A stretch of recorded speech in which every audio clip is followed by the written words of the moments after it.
Karibu tena kwenye kipindi chetu.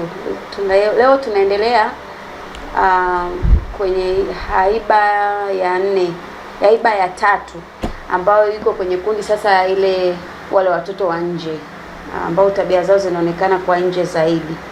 Kwa vipindi vilivyopita ilikuwa ni watoto ambao wanaonekana tabia za ndani hazijionyeshi mbele za watu. Lakini leo tunaendelea na tabia ambayo inaonekana kwa nje ambao ni sanguine. Hali tabia ya mtoto aina ya sanguine tunaenda kumuona.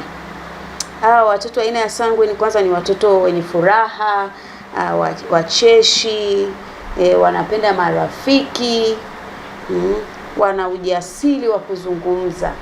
Kwa hiyo hizo ni kati ya sifa ambazo nyingi ambazo watoto hawanao. Wanapenda kujibu maswali na kuongoza nyimbo. Mfano kama na watoto wao shuleni au nyumbani, wao kila kitu wanataka kuwa wa kwanza. Wakiwa kwenye kundi la watu lazima waoneshe kwamba wao wapo. Kwa hiyo utakuta lazima atajitokeza, atafanya chochote. Kama ni kuimba atahakikisha anaimba, kama ni kucheza atajitokeza kucheza, kama ni darasani atahakikisha anajibu maswali bila kujali kwamba atakosea au hatakosea. Kama ni kwenye mazingira ya michezo lazima ataonesha kitu chochote, yuko pamoja, utajua tu kwamba fulani yupo. Kama ni kwenye maongezi utaona lazima atachangia kitu, atachekesha. Wanapenda furaha, wanapenda kuchekesha. Lakini hao watoto pia sio watoto wanaoweka vitu moyoni. Yaani vitu vyao wao wakishaongea wamemaliza, wanaishia hapo hapo. Lakini ni wepesi kuongea, wana ujasiri, wanaweza kusimama mbele za watu, wakaongea bila kujali chochote, bila kuogopa kwamba huyu ni mtu mkubwa au ni mtu mdogo au kuna nani. Yeye akipata nafasi ya kuongea au ya kusimama mbele za watu anaweza kufanya, na ni watoto wajasiri sana. Kwa hata wakiwa shuleni ni watoto ambao wanaweza kuwapa challenge walimu kwa kuongea, kwa kuwauliza maswali. Yani utawagundua tu movement zao darasani, utakuta ametoka amekaa hapa, hawezi kutulia sehemu moja. Au ni watoto aina ya sanguine. Ukiwa unamfundisha mtoto aina ya sanguine inahitaji uvumilivu, kwa sababu hawezi kukaa sehemu moja. Kwanza huwezi kumweka darasani kwa muda mrefu bila kutoka nje. Kwa hiyo utakuta ruhusa za kutoka nje ni nyingi. Atatamani kwenda kususu, atatamani kwenda hata kama wakati mwingine haendi kufanya hicho kitu, lakini atalazimika kutoka nje. Na kama yuko nyumbani hawezi kutulia kukaa mahali pamoja. Yaani utamwona jinsi anavyohangaika, lazima atataka kutoka nje. Atatamani kucheza na wenzake, anakuwa na marafiki. Hao watu wanajenga marafiki sana. Unakuta na marafiki wengi. Tofauti na haya makundi mengine mawili ya nyuma, tunaona kwamba wao wana marafiki wachache na wanaweza kuwatunza. Lakini sanguine anaweza kuwa na marafiki wengi na huwezi kujua moja kwa moja nani ni rafiki yake, kwa sababu ni watu social, wanahusiana na watu, wanaongea, wanapiga story. Kwa hata shuleni unaweza kuwa na marafiki wengi na akahusiana na watu wengi, akawa mchangamfu, wanapenda watu. Na sifa nyingine hao watoto ni wakarimu. Wanapenda kutoa vitu. Wanapenda kutoa vitu, yani bila kujali kwamba hichi kitu anaweza kuahidi kitu fulani, anasema mimi nitafanya hivyo, wakati mwingine hata anaweza asitekeleze. Lakini kwa sababu yuko kwenye kundi la watu na anapenda, kwa sababu pia wanapenda sifa. Hao watoto wa namna hii wanapenda sana kusifiwa. Tofauti na ile makundi ya nyuma. Ili kundi la nyuma la watu wa ndani ambao ni phlegmatic na choleric na melancholic, wao swala la sifa sio swala muhimu sana, isipokuwa kutiwa moyo na kuambiwa kwamba wanaweza kufanya vizuri, hiyo ni sawa. Lakini wao wanajiamini zaidi wao na kile kitu watakachokuwa wameamua, hawapendi sifa. Lakini hao watoto aina ya sanguine wanapenda kusifiwa. Yaani watakapokuwa wanasifiwa ndio wanafanya zaidi. Kama ni kazi ukimsifia atafanya zaidi kuliko hata ambavyo ulikuwa unatarajia, kwa sababu tu umemsifia, anatamani atafurahi, atacheka, atachangamka. Kwao ni watoto ambao wanapenda sifa. Lakini pia hao watoto tunaona kwamba mfano wakiwa darasani nimesema kwamba wanajibu maswali na kuongoza nyimbo, lakini pia wanapenda kuongoza. Wakiwa shule watawaongoza wenzao, watapenda kugombea nafasi za uongozi, mfano kama darasani atakuwa kiongozi wa darasa, atakuwa kiongozi wa shule, na wanakubalika, wanapendwa kwa sababu ya namna ambavyo wanaongea, wanawachangamsha watu. Sasa ingine hata kama akisema kitu cha uongo, lakini kwa sababu ya vile namna anavyoongea na anawavutia watu, na mara nyingi watoto wa design hiyo wanapendwa sana kwa sababu wako social. Kwa hiyo wanakuwa wanapata nafasi za uongozi, na watoto wengine wanakuwa wanawapenda kulingana na haiba yao ilivyo, na wako kwa sababu pia sio watoto ambao wanakasirika kwa urahisi. Wao wakishaongea jambo wanaweza kaongea moja kwa moja, yani wao wako straight. Akiwa anaongea kitu anakisema, kama umemkosea ataelezea hapo umenikosea, ameshamaliza, anaendelea na maisha yake. Hawana tabia wa kuweka vitu moyoni. Ndio wakati ule niliwaambia kwamba sanguine na phlegmatic wanataka kufanana, isipokuwa huyu mwingine ni sanguine wa ndani na huyu sanguine wa nje. Phlegmatic ni sanguine ya ndani, lakini sanguine wa nje ni huyu ambaye pia namuelezea sasa hivi. Kwa wale wa mwanzo niliokuwa nimewazungumzia kwamba ni watu wa ndani, lakini wanaweza kuwa na tabia kama za hao watoto aina ya sanguine, kama ni ucheshi, uchangamfu, kuto kukasirika, kuto kuweka vitu moyoni, au wanaweza kufanya, lakini kwa ndani kimya kimya. Hawawezi nikasema wanaweza kukuchekesha, wakasimulia kitu, wao wanaweza wasicheke, lakini yeye anaweza akaongea jambo na akachekesha na akaongea kusema wewe mbona kama uongeaji, kumbe ni mtu anayeongea. Ndio tukasema wale kule kwa wanataka kufanana na huyu sanguine, wana tabia ambazo zinafanana, isipokuwa mwingine anazionyesha kwa ndani, mwingine anazionyesha kwa nje. Kwa huyu ninayemwelezea sasa hivi ni yule mtoto anaonyesha tabia kwa nje. Wanapenda uongozi, wanapenda pia kupendwa. Hao watoto aina ya sanguine wanapenda sana kupendwa, na wao ni watu wenye kupenda. Kwa hiyo hata unapokuwa naye kulingana na ule uchangamfu wake unaweza usionyeshe kwamba huyu mchangamfu, lakini ukimfuatilia anapenda pia kupendwa na anapenda pia kupenda. Kwa hiyo ni watoto wazuri ambao wanahitaji pia kusaidiwa. Lakini tunaenda kuangalia udhaifu wao. Udhaifu wao watoto wa sanguine, udhaifu wao huzungumza sana. Mtoto sanguine anazungumza kupita kiasi. Kwa hiyo hata wakati mwingine kuna wageni anaongea mambo hata yaruhusiwi au sio sehemu yake. Naweza nikatoa mfano labda kama una mume au mke ambaye anaongea sana, wakati mwingine unaweza kushangaa mko katika mazingira ya watu akaanza kuongea vitu ambavyo vya familia akaviongea mbele za watu, kwa sababu ya uongeaji wake, au vitu vya siri akajikuta anavisema mbele za watu, kwa sababu ya namna ambavyo wako. Lakini pia kwa sababu ya kuzungumza sana, unakuta saa nyingine hata ukiwa kanisani, labda kwenye kuahidi labda ahadi kanisani ya fedha, ukiwa na mtu aina hii ya sanguine, yeye anakuwa mwepesi, akifurahi tu ni mwepesi kunyosha mkono na kuahidi hata kama hana hicho kitu, lakini tu yeye raha yake kuhakikisha kwamba anafurahi tu kuhakikisha kwamba ameahidi na amesema. Na watu wa design hii pia unakuta saa nyingine anaweza kukuletea tu mgeni nyumbani, bila taarifa. Utakuta wageni wameshafika, utajua wewe kama kuna chakula au hakipo, yeye anafurahi kuwaleta wageni na anachangamka. Hivyo aina ya watu wa design hiyo, kwa sababu ya namna ambavyo Mungu amewaumba. Lakini pia tuwasaidie watoto, kwa sababu wanazungumza sana.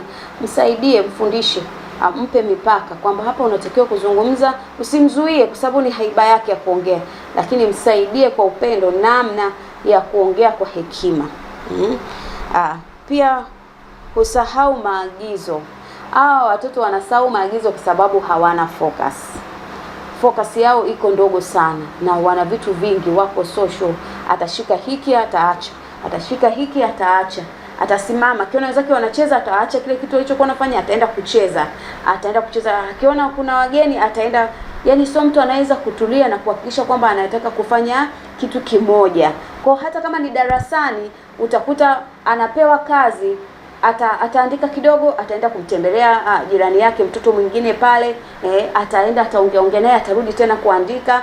Kwa mwisho wa siku utakuta muda wa kukusanya kazi yeye hajamaliza. Kwa sababu ya movement anataka kuongea au kupiga story sana kwa kupita kiasi, mpaka anapitiliza muda. Watu wanakuwa hawana kiasi kwenye kuongea, hawaendi na muda. Kwa hiyo unakuta anaweza kaongea akabadilisha mada hii akaongeza nyingine akaleta hii. Kwa hawana jambo la kufocus moja kwa moja kwamba anataka kufanya nini na mpaka iishe. Sio watu wanaomaliza, au ukimwekea malengo hayafikii yale malengo, labda mpaka utakapo msimamia. Kwa huyu ni mtoto wa aina ya sanguine, husahau maagizo. Kwa unaweza ukampa maagizo ya kufanya, yeye anaweza asiyafanye akasahau. Hata kuwasiliana na mtu wa namna hii ni watoto ambao wanatoa ya ahadi. Akishakuwa mtu mzima, mtu mwenye haiba kama hajatrainiwa vizuri kulingana na haiba yake, anaweza akafika hapo akawa mtu mzima anatoa ahadi ambazo hawezi kuzitimiza. Kwa hiyo unakuta analalamikiwa na watu wengi, huyu aliniahidi kufanya hivi hajafanya, alisema atanipigia simu, unajua alisema atanipa 100,000 hajanipa. Kwa huyu alisema bwana atanifanyia hiki, tutajadili jambo fulani, hajalitimiza. Kwa hiyo wao huwa wanasahau maagizo. Yaani pale mkishaongea anamaliza na hajisikii vibaya kwamba kuna mtu amemuumiza au kuna mtu anamfikiria yeye ashamaliza hapo, anaendelea na maisha yake. Wewe utaumia moyoni, mwenzako ana amani na ana furaha na anaendelea na maisha, na wewe anakuwa uko vizuri na anakujali na anakupenda. Kwa hata kama hajakutimizia kitu chake, sio kwamba ana moyo mbaya na wewe, isipokuwa tu haiba yake inamfanya kwamba asiwe mtu ambaye anasahau maagizo. Kwa watoto tunasema wanakosa focus. Wanakuwa na vitu vingi ambavyo hawawezi kuvikamilisha. Lakini pia kuanza kazi bila kumaliza, kama nilivyosema, anaweza kaanza jambo yuko vizuri kwa kufikiria jambo na kufanya kwa pamoja, na ni kwa sababu ni watu wa hamasa na kuongea, kwa wanaweza kukuchochea, tufanye hivi hapa, tujenge hivi, tufanye hivi. Lakini ikishafika muda akiondoka hapo, yeye ndio ashamaliza. Kwa mtajikuta nyie mlioko mnamsikiliza ndio mtafanya. Kwa hiyo ni wazuri kwa kuhamasisha. Kwa unakuta hata kama ni mtoto atawaambia, unakuta yeye ndio anaongea zaidi, wenzake wanafanya. Hapa tuchore hivi, tengeneza hivi. Kama utakuta hata kama wanacheza mpira shuleni au sehemu yoyote, yeye anaongea zaidi maneno mdomoni kuliko vitendo. Anawahamasisha wenzake zaidi kufanya nini? Kufanya zile kazi. Yeye anakuwa tu anakimbia anaongea, lakini afanye nini? Hawezi. Mara nyingi hawa watu hawamalizi kazi, huanza kazi na bila kumaliza. Tunajifunza nini kwa hawa watoto? Tunatakiwa ni vizuri kuzungumza, lakini pia kusikiliza. Kwa hiyo watoto wa design yetu wafundishe kwamba ni vizuri kusikiliza, kuongea, kuzungumza. Hiyo haiba yao hatuwafanyi kwamba atoke kwenye haiba yao. Na hapa tunajifunza kwamba zile haiba ambazo ziko ndani ya watoto, sisi tu hatuko kuwabadilisha. Hapana. Tuko kuzishape ili ziweze kufanya kazi husika sawa sawa na makusudi ya Mungu ambayo iko ndani yao. Kwa kama mtoto ana design anaongea sana kupitiliza mpaka na haribu lile jambo muhimu ambalo anatakiwa alifanye, tunafanyaje? Tunamsaidia kwamba anaweza kuzungumza, lakini anatakiwa kufanya nini? Ajifunze pia kusikiliza. Ajifunze pia kuwasikiliza wengine. Ajifunze akisikiliza ataweza kuelewa jambo na ataweza kuwa hata sahau maagizo aliyoagizwa, na pia kazi zake zitakuwa zinamalizika kwa sababu anasikiliza maelekezo mpaka mwisho, na anaweza kutimiza hicho kitu ambacho Mungu amemwekea. Lakini pia tunaona wana udhaifu pia kidogo.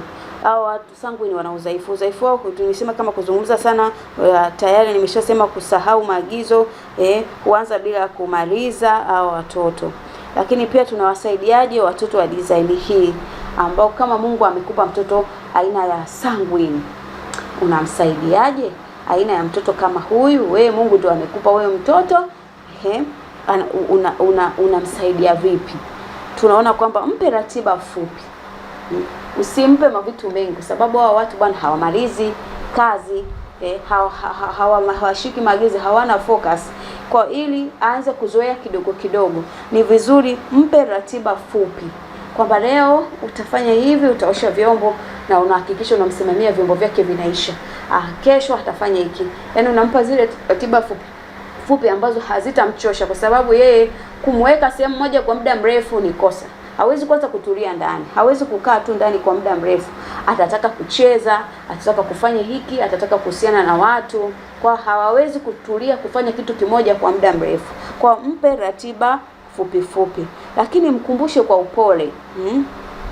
Unapokuwa unaongea naye, mweleze kwa upole, mkumbushe kwa upole anapokuwa amesahau maagizo uliyomwambia au kitu chochote ambacho anatakiwa kufanya. Mkumbushe kwa upole, lakini mpongeze anapomaliza kazi. Kwa sababu ya udhaifu wa kutokumaliza kazi, akifanya vizuri, akimaliza kazi mpongeze, itamjenga. Lakini pia kwa sababu kumbuka, hao watoto wanapenda sifa, wanapenda kusifiwa. Vile anavyosifiwa ndo yeye anajisikia vizuri zaidi. Kwa hiyo mpongeze anapomaliza kazi, lakini pia mruhusu aonyeshe vipaji vyake. Akiwa na kipaji fulani, mruhusu aonyeshe, kwa sababu wao sio kama makundi ya nyuma niliyosema. Wao lazima waonekane mbele za watu, lazima aongee, lazima afanye nini, lazima aonekane kwamba na yeye yupo. Kwa hiyo sasa, hebu muonyeshe, mwambie, mruhusu aonyeshe vipaji vyake, uwezo wake ulioko ndani yake. Mtoto huyu wa sanguine, ukimfanyia hivyo utakuwa umemsaidia sana, kwa sababu yeye ni mtu anayependa kuonekana kwa nje, anapenda kufanya vitu kwa nje. Kwa hiyo unaweza kukuta na mtoto hapo nyumbani ni mchangamfu, hata akiondoka utamkumbuka. Kwa sababu ya nini? Ya namna ambavyo anaongea na nani, mtu ambaye anachangamsha nyumba, anachangamsha familia, anaongea pamoja na changamoto zake hizo zingine, lakini pia ni mtoto mzuri. Na hao mara nyingi wanakuwa ni viongozi wazuri sana. Kwa kazi zao nyingi utakuta ni viongozi, wanasiasa, kwa sababu ya namna ambavyo waandishi wa habari, kwa sababu ya namna ambavyo wanakuwa wana influence katika jamii na namna wanavyohusiana na watu. Kwa hiyo wanatiwa moyo kwenye hiyo haiba yao ambayo Mungu ameweka, kuwa shape waweze kuwa watu wazuri. Kwa hiyo Mungu awabariki sana, na wakaribisha tena kuendelea kusikiliza haiba iliyobakia ya 4 ambayo Mungu ameiweka ndani ya watoto wetu. Amen.